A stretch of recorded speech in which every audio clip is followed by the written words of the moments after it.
Welcome, everyone, to another episode of the Dynamic Thriving Podcast. I am your host, Marianne Pack, spiritual medium, author, publisher, and joy advocate, guiding you into all things life transformational. And today we are talking to Nancy Shadlock, my dear friend. And this is a series on unmuted voices. So, how we find ourselves maybe for younger years and maybe for years extending into a lot of our life where we have had to mute our voice. And it's not always just muting our voice, it is also the expression of life. How we express life. Where is our freedom to be who we really are? So, we're going to talk to Nancy, and welcome, Nancy. I am so glad you're here with me. Thank you. I'm so happy to be here. Yes, yes, yes. I love visiting with you. We always have a good time. So, today we're going to talk a little bit about Nancy's voyage into unmuting her voice and then what she's doing now, because she has some real exciting things going on in her coaching business, and I want to be sure and have enough time to share that with you. So let's get started, Nancy. Awesome. The first question I always ask everybody is, when did you feel it wasn't safe to speak your truth or to speak up or live your truth? What was that, and how did that affect you? Yeah, I would say it probably, when you say that question, it takes me back to when I was in grade 6. And I remember watching the news one night, and there was a story of a kid who had been bullied, maybe beaten up, because he was gay. And I remember watching that and getting really scared and thinking, like, what if that happens to me? And I didn't have any inclination that I was gay before then, but something in the story just made me think, like, that might happen to me. Like, I better be careful. And so I think I started kind of from then on, just like guarding myself a little bit. And, fast forward to grade 11 or 12, and I dared to tell my youth pastor that I thought I was gay. And she was like, there's all these verses in the Bible that say it's wrong, so let's just pray it away. And again, just dove back down under the water and silenced my voice of speaking my truth and tried to be the best damn Christian you could be. And I wouldn't have said damn back then. And yeah, just was like a really good person and tried to do all the right things and not be uniquely me. And that, I would say, I had a good life, but it wasn't as full as it could have been. And it really made me narrow my way of being in the world. Right.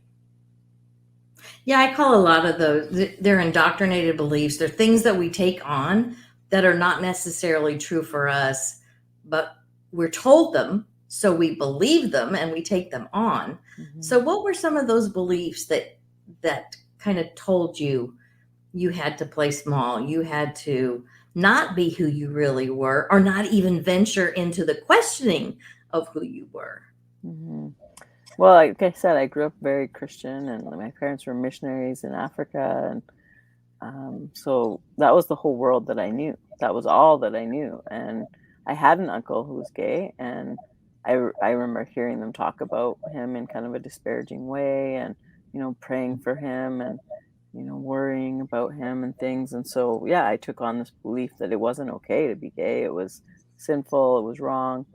And if I really wanted connection with God, I needed to stay on the straight and narrow and do the right thing.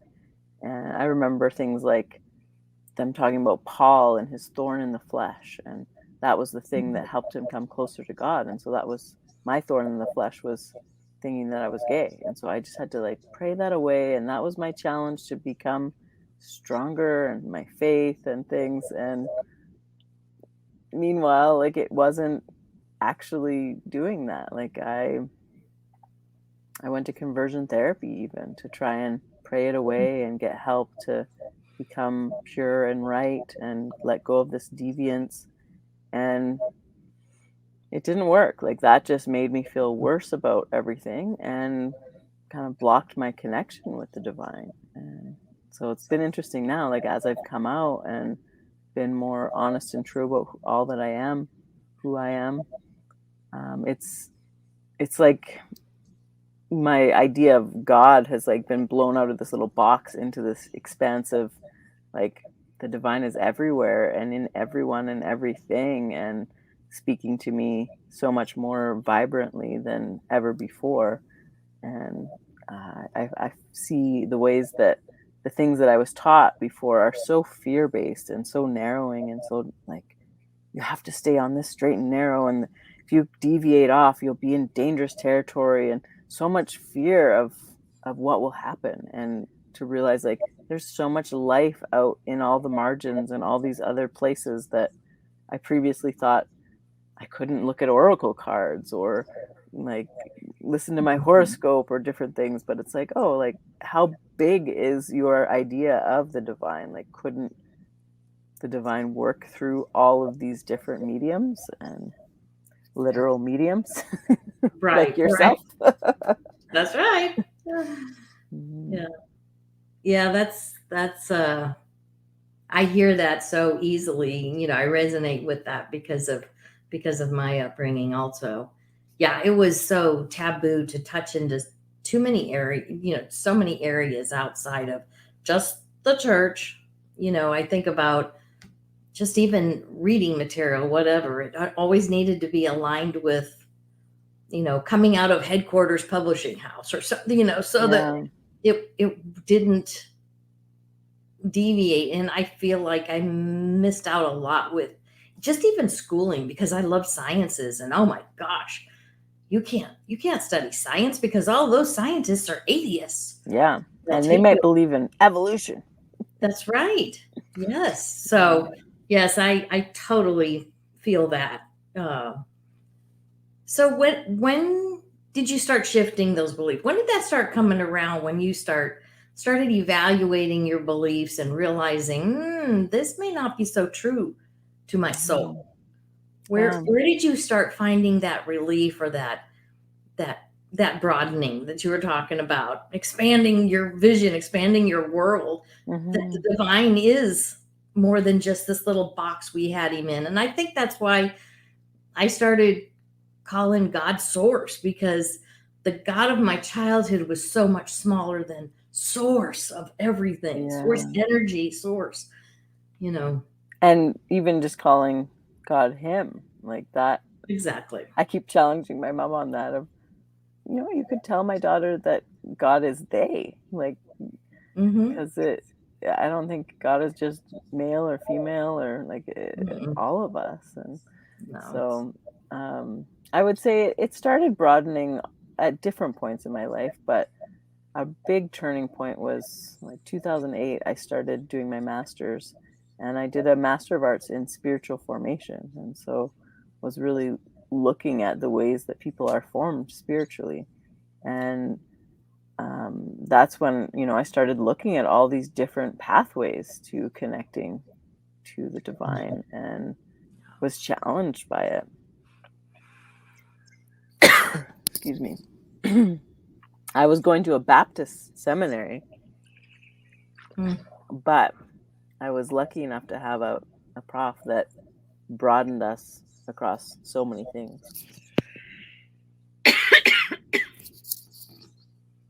I'm just coming over COVID, so bear with me.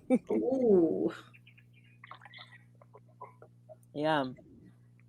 So it was amazing to start to see, oh, like, there's all these other ways that people connect to the divine. And around the same time, I was also going to a Baptist church, and that Baptist church started studying their ideology around gay people and looking at the scriptures for it. And it created a lot of division, and it was really hard within the church. And at the time, I was on the board and part of leadership there. I was already, like, my master's led into my practice of sitting with people and helping them hear the divine. And it was interesting because underneath I was like, I think I'm gay, but I don't dare say anything here because I'll be excommunicated and I'll be um, told that my practice is bunk. Like nobody can come and help. You can't help anyone else hear from God if you're not listening to God correctly for your own life. And so, yeah, I still stayed quiet. But I started seeing there some beautiful examples of gay women who were in beautiful relationships together, like committed, serving in the church, like helping all kinds of people, and they were respected. And I was like, oh, I was starting to see maybe I don't have to divorce my spirituality to embrace my sexuality. And so it gave me this courage to start to look at like, oh, maybe there is a realm of life where I could be all of me. And I still was scared because there felt like so much riding on the line. But around the same time, I built a tiny house and I couldn't find anywhere in Vancouver where I was doing my master's and living to park it because Vancouver is such tight quarters and space is such a premium. Um, and so I started looking elsewhere. And I grew up in Alberta near Calgary. And so the first person I asked in Calgary was like, yeah, bring your tiny house and park it in my yard. I've been looking for a tiny house to put there so we can have community in our yard and things. And I was like, okay. And so I moved, and there was something in that move that it felt like I kind of had this moment of anonymity where I wasn't on a church board anymore, and I didn't have this practice where people were coming to meet with me. I hadn't restarted here, and it was kind of before Zoom was a thing. And so I had space to really look in deeply at myself and take stock and be like, if I'm sitting with people, helping them go to the darkest places, the biggest fears, then I really need to do that with myself as well. And so I did that. I had a spiritual director of my own, my coach, and I really faced into all of that and started to be like, okay, I'm going to do it, even though this terrifies me. And it feels like I'm going to die. Like it literally felt like I was going to die and lose my whole world, my parents, everything. And I did it. And a big part of it was cutting my hair. Actually, that was like my outward demonstration of my inward change. And so I shaved part of my head, and I had been super nervous about doing that because I thought, oh, if I do that, people will think I'm a lesbian. It'll just out me so quickly. And then I was like, well, maybe I am. So I've always wanted to have an asymmetrical haircut. I think they're funky. So I'm just going to do it. And we did it. And that was how I told my parents, actually. I said, I got my hair cut, and this is what it represents for me. And they were like, oh, okay. And they knew a little bit. Like I had told them some of my wonderings along the way, but I think they thought that I would just fight the thorn in the flesh for the rest of my life. And to see me like embracing it and being like, no, this is who I am. It was hard on them at first. My mom felt like she had to get off of these Christian boards, like for an institution she was part of. And I can't be a good leader in a Christian organization if I can't pray the gay away for my daughter. My dad at one point told me that I was ruining his life, and it was super hurtful. And then slowly they just kept coming around, and we kept working on our relationship and recognizing that we disagreed on some things. And they also, told me that I really expanded their spirituality as well and helped them help their image of God to be blown out of this tiny box that it had been in. And now they're helping watch my kids today, in fact, and like love these kids that I have from being married to a woman. And so it's pretty incredible to see the ways that time helps a lot of things. That's advice I have for people that are in a coming out process of any kind. Time will help. Like right now in this moment, it feels terrifying and hard, but I think time usually does help. Right. Yeah, it sort of allows for that breathing room, I think, to let just people back up a little bit and maybe look at it from a different perspective, or at least gives time enough to start thinking, or, allowing yourself to have a little bit of different perspective. So you're a coming out coach. Is there anything else that you have as a title that we want to talk about? Because there's got to, you just don't just jump from, oh, I'm out and I'm going to coach. So what was the progression? What was the transformation that you went through to decide to start coaching and helping? Because you said you'd helped other people hear their spirit, or hear God, hear from the spiritual. So, how did that progress? How did that transform in you? And then you felt that call to coaching. Yeah, it wasn't a far stretch from like the spiritual direction degree that I got. Like my master's was directly in that. And like all of coaching, I think, is helping people listen to themselves and listen to the divine. But yeah, for a while I shut down my practice because I thought, oh, I can't do this. People won't listen to me or want to like see me as credible.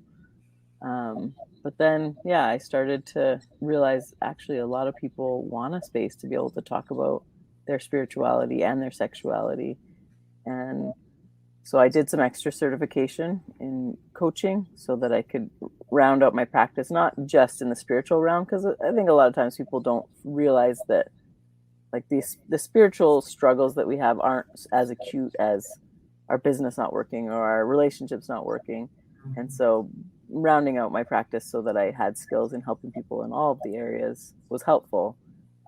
But really, like, it all comes down to helping people hear themselves and hear what's going on in those deep places, having space to speak it out loud and have it witnessed. Right. And then lately, like, I find business just keeps going through iterations. Because I think I've mentioned to you, like, I went through a divorce in the last year. I put my business on sabbatical again because I realized, like, I can't be there helping other people if I'm still needing a lot of deep nurturance within myself. And so I closed it down and I went skiing a lot and I had massages and I sat by the fire and I journaled and I cried and I leaned on friends and got coaching and counseling and different things and worked through a lot of deep things, looked at a lot of the darkness and the things that I did to create the situation that I was in. And now I'm coming out into this new iteration of my work in the world and have this new excitement of helping people hear their deepest truth so that they can come into this deeper iteration of who they are and this more beautiful, expansive way of showing up in the world. And I'm even, branching into corporate in some ways and helping create more resilience on teams there, that there's so much of this trend of quiet quitting and people just leaving because it's too hard to work in these organizations, and recognizing that a huge piece of people actually staying and working together is being known and being valued and having empathy for each other's situations. And so I've created a role-playing game that is kind of under the diversity inclusion realm of workshops that, people are doing a lot of these workshops, but often they're just a webinar and people sit there and are kind of like, Right. But this is a way for people to be really engaged in a role-playing imaginative game that helps them bring up stories from their childhood. And as they dare to share them with their team members, this empathy is being created and this connectedness and being known. And it's making people feel way more strong as a team and being known and wanting to be there because they're valued and they're known. And so that's been really fun to watch happen in different organizations. That's beautiful. And of course, my Nancy, you always jump ahead because I always say our mess is our message. And so, what now, as you work through and transformed, and you've taken those couple sabbaticals where you needed to refresh your soul and refresh to come back anew, what are you doing now in the world? You talked to us a little bit about the corporate offerings that you have, but talk to us a little bit more about what you're doing now to bring more joy and love into the world. That your service is there, for people to choose. So how is that for you? How are you doing? What are you doing, with your work now? I really love that line, like that your mess is your message, and I believe that. Like I'm living into it daily. One of the big things is home. I I've had a few different homes this year since moving out of my family home with my ex-wife and kids, and I spent the summer living in my RV and really finding home within myself apart from any kind of construct of a place and of people. And that's been really hard in some ways and really beautiful and freeing in other ways. And I'm actually on Monday moving into my new, like, more long term place. And that's a lot thanks to you, Marianne. I really appreciate you took time and listened to the many for me and had a beautiful message of it doesn't matter what decision you choose, because I was kind of stuck in indecision for a while. And your message was it doesn't matter what decision you choose, it's the spirit in which you choose it and the way that you move forward in it. And if you're going at it in love, that's the biggest thing. And as soon as I heard that, I was like, oh, okay, I can make this decision and go this direction. And Right. that was super helpful. And Good. so this mess that I'm in of like, what is home and where do I live and things, this is a deeper thing of how do I help other people with that? Because there's so many people in the world, I think, that are feeling displaced right now, don't know who their people are, don't know where home is. And a lot of people, their physical home doesn't feel safe or doesn't feel like a peaceful place. And so many are just like stressed on this hamster wheel of go, go, go, go, go. And so in December, I'm offering a retreat in Kenya called the Home Retreat. And it's a place for people to come, extricate themselves from that busy hamster wheel of life, come to Kenya, have space to regroup, to talk about like what is going on in those deep places and find home deep within ourselves.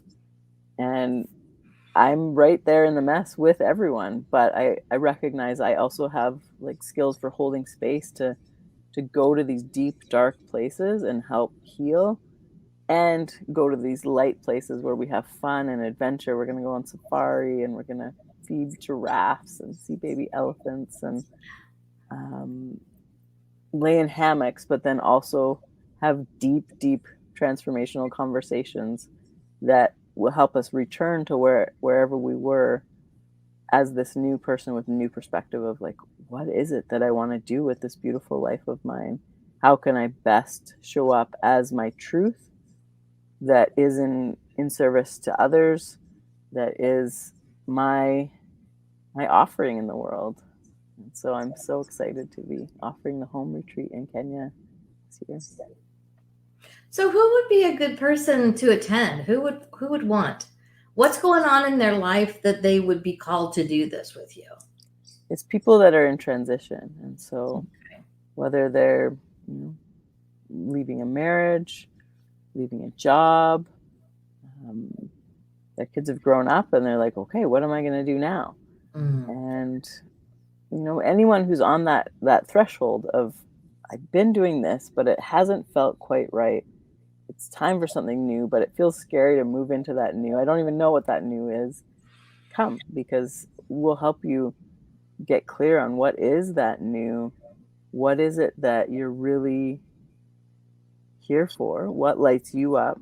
So that, because so many, this is the other qualifier, is like it's a retreat for people who it's going to be really hard for you to extricate yourself from your life because you've been carrying everything, you've been taking care of everyone, you've been doing all the things. This is time for you to come and get nurtured and pampered and loved on and poured into, so that you can, from this full place, feel ready to move into whatever is next, and do it from a place of love and joy, and not obligation or duty, but because you are at home in yourself. It's like, Yeah. okay, I can show up and share who I am because I'm home. Right. And I've heard from a nomad friend, how she's dealing with now getting to go back out into her nomad lifestyle that she had chosen a few years ago, and then the pandemic hit and she was grounded for a couple of years, and now moving back into it, it's like finding that home again. Of it doesn't matter where she is in the world or what her, the roof over her head is. That's not it. It's finding that home within. So I definitely understand what you're talking about as far as, um, even even in our own homes, in our own places. There are times when you do. It's sort of like you said, maybe it's not a safe place or whatever.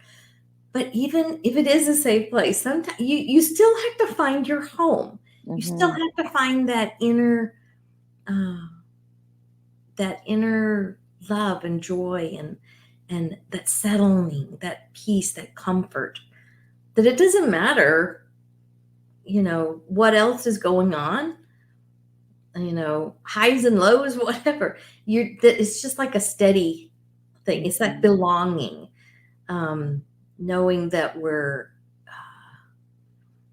knowing that we're settled in ourselves, hearing our own voice, our own intuition, the infinite intelligence as it comes through, our intuition. And so, Sometimes it's really hard to hear that when we're right in our normal life and yes, in our yes, yes, usual routines and rhythms and the same voices in our heads. And so that's what I love about retreats in general, is just yes. getting that chance to be whisked out of that world, Mhm. to hear, like have silence in some ways, so that we really hear our own connection to the divine. And it's like, Yes. yeah, it's that settling and that like, okay, right. This is what's important. We can get so caught up in these details of little things of life that aren't really that important.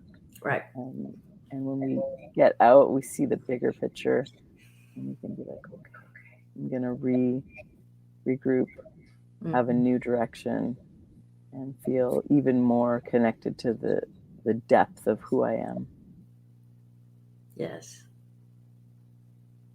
Yes. And I think that's even why just walks in nature and thing, just getting out, just the distraction of all that everyday stuff. So going all the way to Kenya with you would be a marvelous way of, yes, taking you out of the norm and putting you somewhere where you don't hear all that. You don't have all that noise going on. You can settle in and hear your inner wisdom.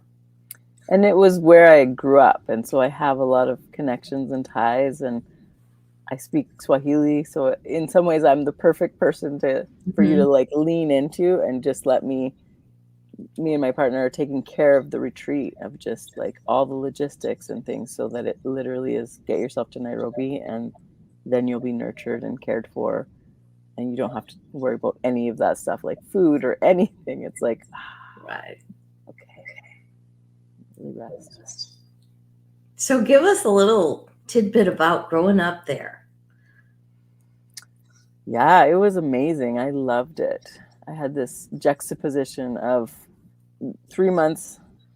I would be at a term at a boarding school just outside of Nairobi that was like very Christian, very American boarding Mm. school, and then go for a month in the bush with my parents out in the middle of nowhere with a tribe, and like, not even wearing clothes, just like the pictures you would see of like the women bare-breasted with just necklaces on, and those were my people. And so, yeah, I really learned the diversity of people, and that people can live off of hardly anything and still be so happy and thriving, and really, really beautiful. And so I think, like, at a young age, that really taught me um, to see all kinds of people and learn all kinds of things, and be able to, I think, start on that journey of, you can be at home wherever you are, because Right. the circumstances are always going to change around you. But it also led to the struggle of home for me, because True. I never knew where home was, because we'd go to school for 3 months, get a month off, go to school for 3 months, get a month off, like just kept doing that. And so I was always packing up all of my stuff, always moving it. So I have a little bit of trauma around moving and things. But, I'm grateful for how that mess is helping me now to help other people who are in that place of, what is home, and how do I find that deep within myself, in my connection to the divine, rather than attaching it to a person or a place or a house or a job or whatever it is, but to know that we are just who we are. Right. And I've had up on the screen, you can get to her retreat for more information at centered.ca/retreat. And do you want to tell us anything else about the other work that you do in your coaching, or Yeah. because I know you do also other coaching besides, the retreat. Yeah, I love to work one-on-one with people, particularly people that are in that period of transition, whether it's coming out about your sexuality or your spirituality, or your work, like that it doesn't feel like it fits, and getting more clear on what are the giftings that you have. I have a lot of different tests and things that I can use to help get clearer on, like using your human design or gene keys and different things to zero in on, like, how were you uniquely created, and how can you use that in the world, in a way that feels like effortless and moves into doing it in flow rather than struggle. And yeah, I love to work one-on-one with people. So I do that, and I have a program called Work That Fits that I run a couple times a year, that helps people to really get clear on what is their work in the world, and how can they show up in the most authentic way that is in flow. And so happy to help people with any of those challenges. I love that. I also have a podcast, and it's called the Coming Out Chronicles, where I interview people on all kinds of coming out stories, like your own, of coming out from narrow Christian ways to this expansive being all of who you are, and listening to the many. Yes. Yes, that was fun being on your podcast, getting to talk about stuff like that, because even I don't think I really talked at all about it until I started podcasting. It was just like, oh, that's just, again, muting that side of my voice because for fear that I would disappoint or hurt someone or whatever, instead of, and it was disappointing me, not speaking up, not speaking my truth, not living fully who I am. And it's so a big toll. Then being able to free that, and it's like, okay, here it is. Yeah. It's coming out. Yeah, totally. So you lose people along the way, and you gain others, and it's incredible to see how those transformations happen. Yes. And it's been such a joy, even on these Unmuted Voice series that we're in, listening to everyone's story, because they're all so different. And so I know somebody's going to, in the audience, is going to resonate with somebody's story. Mm-hmm. And so if you listeners or viewers are feeling a resonance, and you want to get a hold of Nancy, you can go to her website, centered.ca. The link is in the show notes for your convenience. And then again, if you're looking to look at the retreat, it's just centered.ca/retreat. So that's easy to find. I love that you're also doing some work with corporate. We had another guest on recently, and some of her work has started. Actually, she works in an organization, helping and being a servant there, but she's also serving in a new capacity. And just the other day, she just mentioned to me that it was so helpful to even be on the show because that gave her the bump forward to get her website up and rolling to offer to a broader audience. Yeah. And so I was, so thrilled about that. But that's the kind of stories I've been hearing back from the feedback from my guests. So that's always really exciting.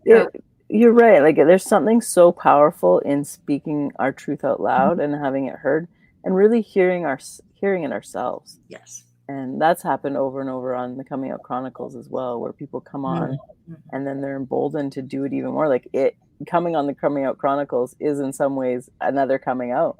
Yeah. And I had one person that came on. She told her story of growing up gay at that Christian boarding school in Kenya with me. Ooh. And that then spurred on this new coming out of, wait, there's probably so many more kids that are there that are gay that it's still not safe for them to come out.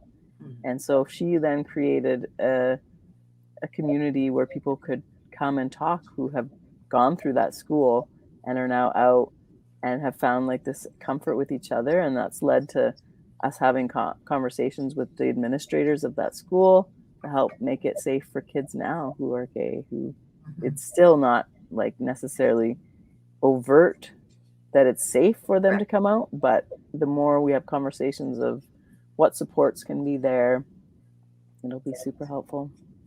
Yes, I can imagine. Just that, knowing that you've got somebody that hears and understands, and I love that. Well, there's a huge fear that if I came out, I'd have to leave the school, and if I have to leave the school, my parents will have to leave Africa, and that's a lot of pressure on a kid. That truly is. Wow. Yeah. So the more that they can know that if they come out, they're not going to be expelled. It's a safe place to speak their truth. They'll get support. I love that. Well, thank you, Nancy, for coming on the show and expressing your beautiful unmuted voice with us and sharing with how your mess became your message and what you're doing now. And as we continue this life journey, it's always a mess and then becomes a message. And then we go through another mess and it becomes another message. Totally. So we're always pivoting and turning and plot twists in our life, so I love that. I just want to thank everybody for coming to the show, and be sure and like, comment, and share this podcast as it helps my work go around the world and spread more joy and more love. And also, you're invited to visit our websites, maryannpack.com, and also the wearejoybooks.com. If you would like to start looking at some of our books that we offer, we would appreciate you visiting there. Also, let's see, next year, just as an announcement, next year's series coming up, there's information coming very shortly that you can apply if you want to be on the 2023 series. It is Keys to Joyful Living. So that's going to be fun. We're going to find out all the guests' keys to how they live joyfully and how they help others to live joyful lives. And those are the key takeaways that we're going to focus on. So, Nancy, do you have any parting words of wisdom you would like to leave us with? Whatever you're going through right now, whatever feels really heavy and overwhelming, find the gift in it. There's somehow a gift that's being offered to you in it that, as you say, will become your message, your way of serving in the world and helping others. Yes, yes, yes. I hope that I see one or two of you in Kenya with me. Yes. We only have room for 6. So so I have it's a a couple tiny spots left and would love one or two of you to come. That would be beautiful. Yes, you can find it again, centered.ca/retreat. So go to her website and look around and feel into, are you getting a tug to do this? Does this sound like you're in a transition and you want the support of Nancy and her partner and the group that will be there for you and listen and hold you safe in their arms to share and work through whatever you're dealing with. So I appreciate you, Nancy. Thank you so much. And I think we're ready to close. So remember, everybody, you are joy, looking for a way to express. Unmute your voice and live authentically, truly who you are. Bye-bye for now. Thank you.